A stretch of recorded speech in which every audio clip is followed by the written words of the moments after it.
Hello there, my friend, and welcome to the Ayurveda and Psychology podcast. I am Charlotte Skogsberg, your host for this podcast. I am enchanted to meet and to take you with me on this journey into the human psyche, viewed from the holistic approach of yoga and Ayurveda, and viewed from the modern man approach of clinical psychology and psychoanalysis. So have something nice to drink next to you, maybe a cup of tea, have a seat, or go out for a nice walk in nature maybe. Enjoy.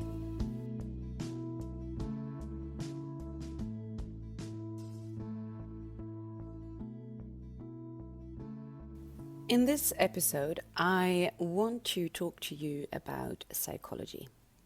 And I want to talk to you about why you need to feel sadness. It's actually quite essential for you to be able to feel sad. The reason that you might experience numbness is actually because you are not allowing yourself to feel sad. What do I mean by numbness? Well, the word itself, numb, when we talk about it in a more physical sense, is of course when there's a part of your body that just doesn't seem to be sensitive to external signals. For instance, if you have hurt your hand and by smashing a door on it, for instance, I just don't know why I got that idea as an example, but let's just take that one as an example. Then, of course, first you feel the pain, but then what happens is that while it's healing, you might experience a period of numbness where you don't actually feel your fingers very well because the nerves have been damaged somehow, maybe in the accident, right? So numbness in itself is basically the incapacity to feel. So when we talk about emotional numbness, what does that look like? Well, it's the fact that we can't feel really anything. Now, many of us who haven't really tuned into what it means to feel might not necessarily relate to emotional numbness when I speak about it, even though for sure you have experienced it, because I would say that most probably everyone has. So what does that very often look like if I would take a more concrete example? Well, for instance, it would be, let's say that you're in a situation where you would imagine that you would feel quite strong, positive emotions. But actually, you're having this sensation that you're a little bit out of the experience. You can see what's happening and that there is something positive happening, but you're not really capable of living it, of feeling it in every fiber of your being. Myself, I find that I see this often when people are observing something beautiful in nature, like for instance, let's say a sunset, and they can't actually really be with the sunset and absorb the experience. Instead, they will need to take a photo, and as soon as they've taken the photo, they will create some kind of caption or some kind of story. They will think of some words to put in it that makes it look better, and they will post it, and then more or less for the rest of that sunset, they will be either mentally or even physically occupied with seeing if there are any likes. So if people have reacted to their post. They were not capable of just sitting with the beautiful sight and enjoying it, absorbing it, feeling in themselves the sensations and the emotions that a sunset can bring to you. For me, I see that as numbness. I would even say that it's almost a little bit as if there's an anxiety created inside of us, deep down, that we're not, of course, aware of at all, but that triggers a behavior in us of wanting to record Because if we're not recording what's happening, how can we be sure that it actually did happen? So we're not really there. I don't know if that makes sense to you, what I'm saying. And for me, anyway, this in itself is a manifestation of emotional numbness. And beyond that, numbness, emotional numbness, is of course as well what we see, let's say, in a conflict between two people when there's too much emotions happening, and they will react in often one of two ways. So one would be to completely disengage from the situation by just ignoring the other person, or even just stopping the situation and walk away, or the situation or the conflict.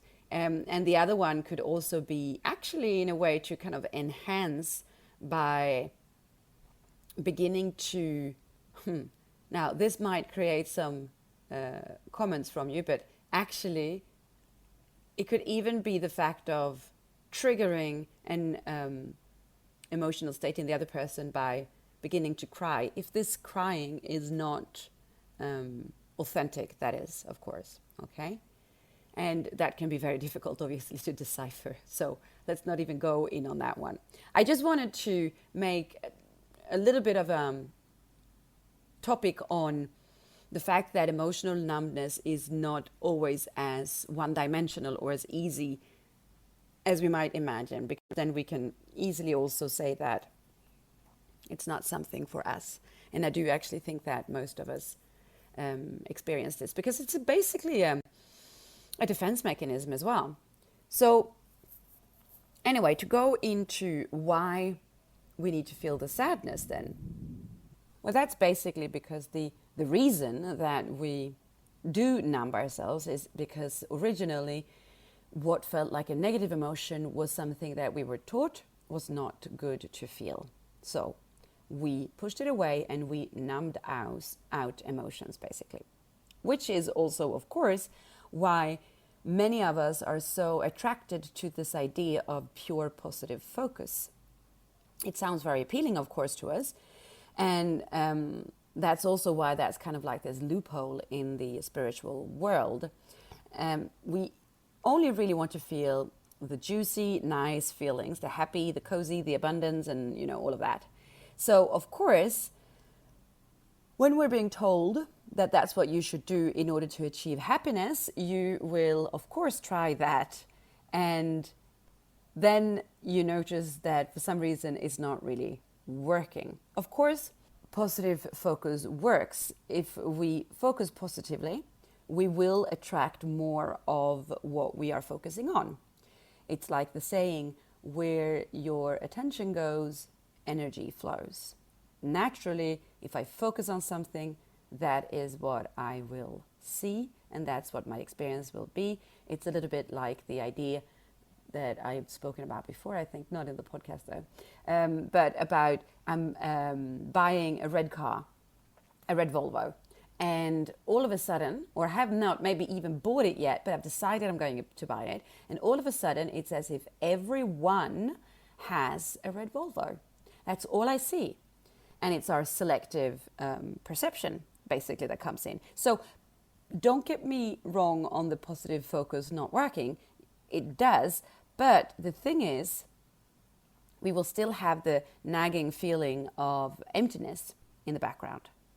Because the pure positive focus is not something that you need to force or struggle in order to get. It's actually the most natural state that we could be in.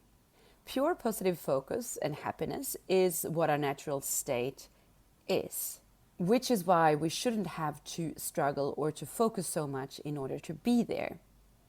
And that's not a rule that someone once decided we should put there so that people will struggle in order to understand it or to make you feel fake. It is actually because you're not supposed to numb out your emotions originally, okay? Every time you have the sinking feeling in the pit of your stomach or in your heart, that heaviness or the tightness, and you find a way to not think about it, you are pushing the possibility of natural, pure, positive focus even further away. So naturally, the only way to find your way back is to allow for the sinking feeling to come to the surface. I'm thinking typically of situations where you are waiting. You're waiting for someone, or you're waiting for something to happen, or you're just waiting, for the rain to stop or whatever, and it sneaks up on you.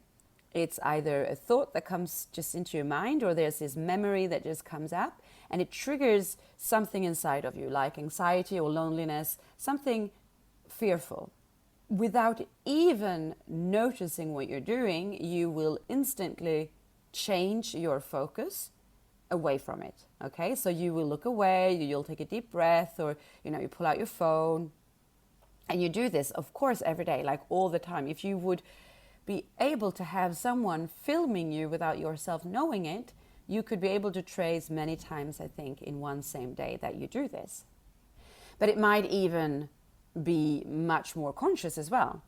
It might be the typical narrative in your mind that you get so fed up with.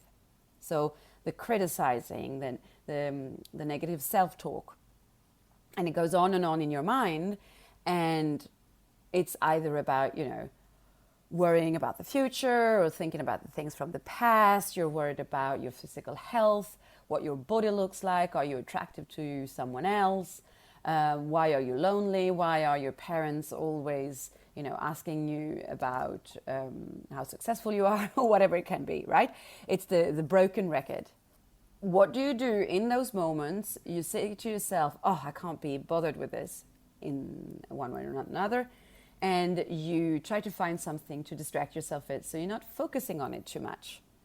Okay, so it's that same actually situation as what I started out with something very beautiful that we can't really be with, so we have to find a way to kind of detach from it in the situation. That anxiousness actually that comes to the surface that makes us take action is some kind of emptiness or numbness.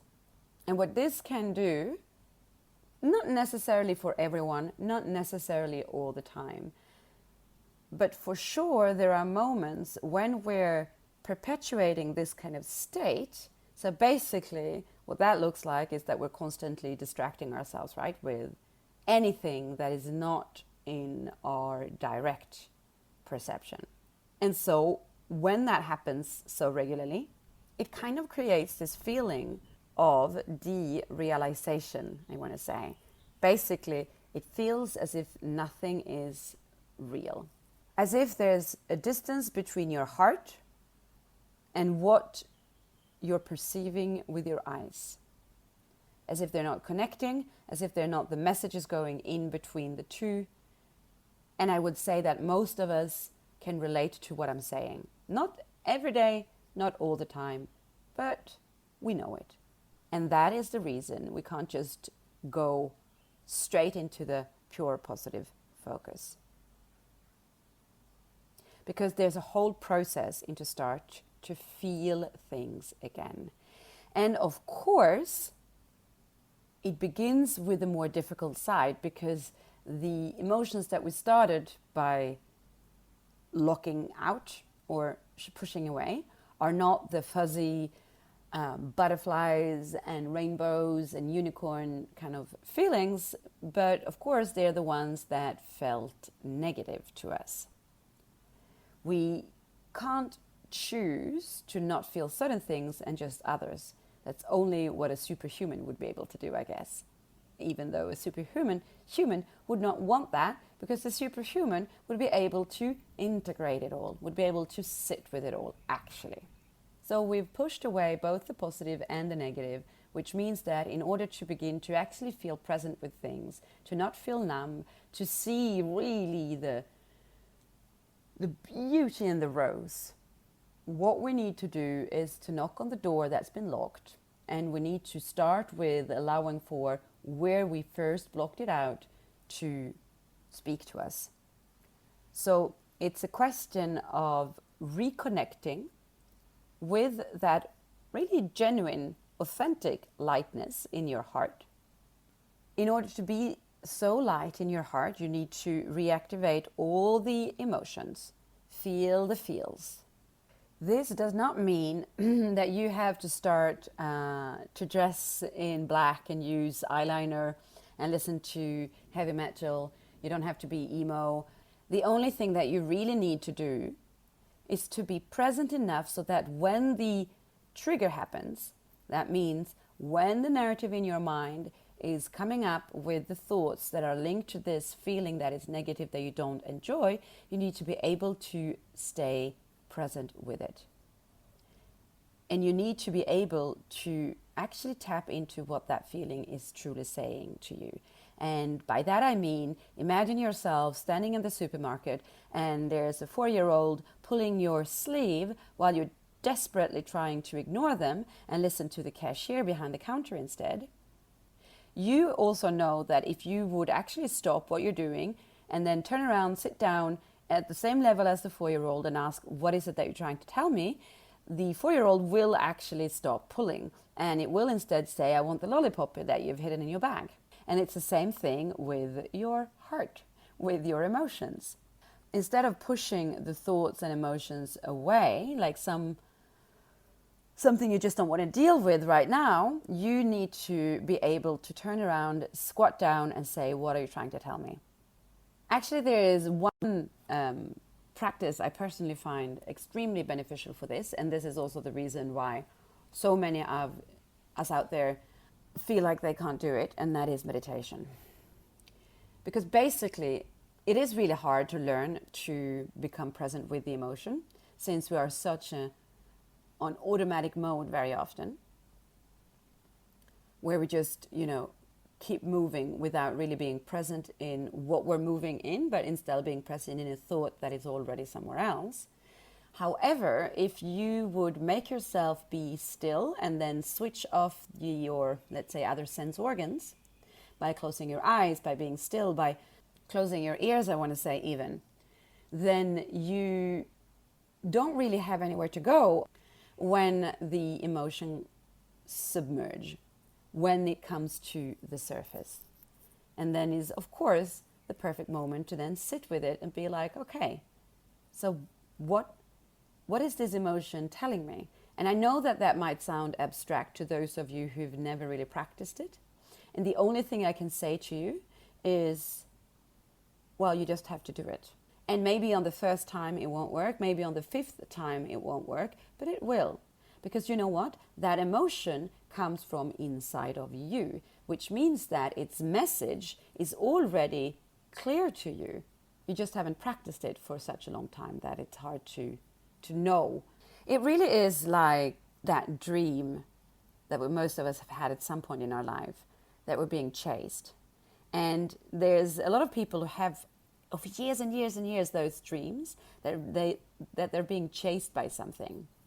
And you might have already heard that the advice that is given to you is to stop in the dream and turn to face what's chasing you in order to make that dream stop. And that's actually true. It does actually work, because the nightmare ends when you do so. So if there's one thing really that I want you to take with you from this little chat, is this: to feel joy, you need to connect to your true feelings again. And it can only start where you first began disconnecting from them. So it has to start with the feelings you don't like.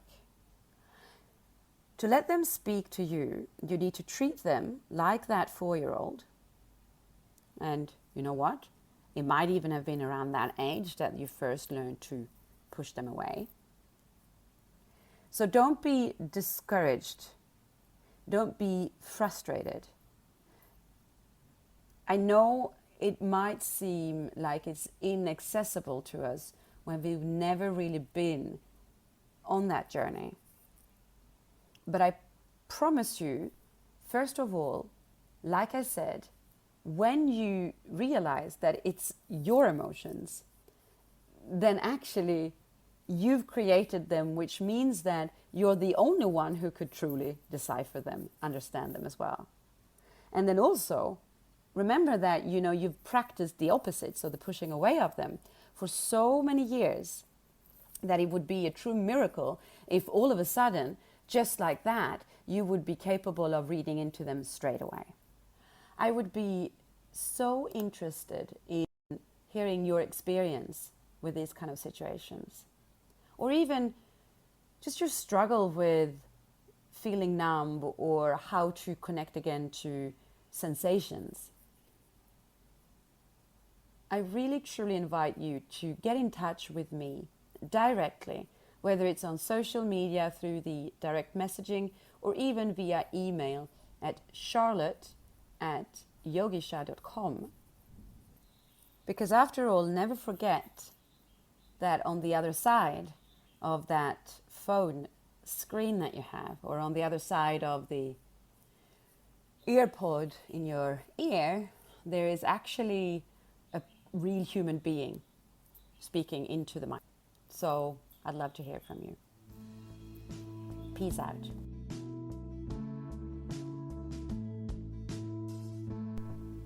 Thank you so much for choosing to listen to this podcast and this episode. I am very grateful. If you enjoyed this and you think that other people could enjoy this, please help me to spread the word. Share this episode on any channel that you have of social media or messaging. And even more so, I would really appreciate if you know one other person who might benefit from my words today specifically. Take that 1 minute it takes to simply share this episode with one person. Remember that there's a human being on the other side of your phone, of your earpods, of this microphone. And I would love to hear your thoughts on what I've been talking about. So please leave a comment. Send me a message directly if you wish. This is Charlotte. This is me. See you next time. Namaste.